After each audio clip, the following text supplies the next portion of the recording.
ఇంటి ముందు కాకి అరిస్తే మంచిదేనా? ఇప్పుడు తెలుసుకోండి. భారతీయ సంస్కృతిలో జంతువులు, పక్షులకు కూడా ప్రముఖ ప్రాధాన్యత ఇస్తారు. జంతువులు, పక్షుల ప్రవర్తనను కూడా లెక్కలోకి తీసుకుంటూ ఉంటారు.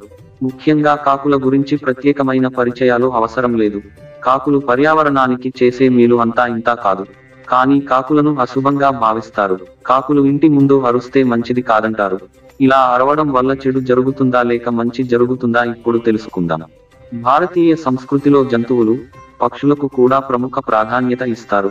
జంతువులు, పక్షుల ప్రవర్తనను కూడా లెక్కలోకి తీసుకుంటూ ఉంటారు.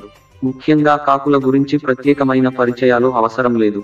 కాకులు పర్యావరణానికి చేసే మేలు అంతా ఇంతా కాదు. కానీ కాకులను అశుభంగా భావిస్తారు. కాకులు ఇంటి ముందు అరుస్తే మంచిది కాదంటారు.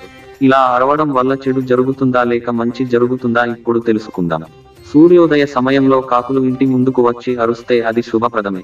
మీ జీవితంలో ఆర్థిక పురోభివృద్ధి రాబోతుందని సూచిస్తారు. ఇంటి ఆవరణ లేదా ఇంటి పై కప్పుపై అరిస్తే ఇంటికి ఎవరో అతిథి రాబోతున్నారని సంకేతంగా పరిగణిస్తారు. అతిథులు ఇంటికి రావడం వల్ల మంచి జరుగుతుందని ఆశిస్తారు. అయితే కాకి ఇంటి ముందుకు అకస్మాత్తుగా వచ్చి పదే పదే గట్టిగా అరుస్తే అది సంక్షోభానికి సంకేతంగా భావిస్తారు. ఇంటి ఆవరణ లేదా ఇంటి పై కప్పుపై అరిస్తే ఇంటికి ఎవరో అతిథి రాబోతున్నారని సంకేతంగా పరిగణిస్తారు. అతిథులు ఇంటికి రావడం వల్ల మంచి జరుగుతుందని ఆశిస్తారు.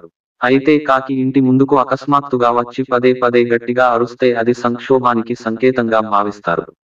అంతేకాకుండా కాకులు వచ్చి పదే పదే అరవడం వల్ల ఇంట్లో వివాదాలు, కలహాలు, గొడవలకు కూడా సంకేతంగా భావిస్తారు.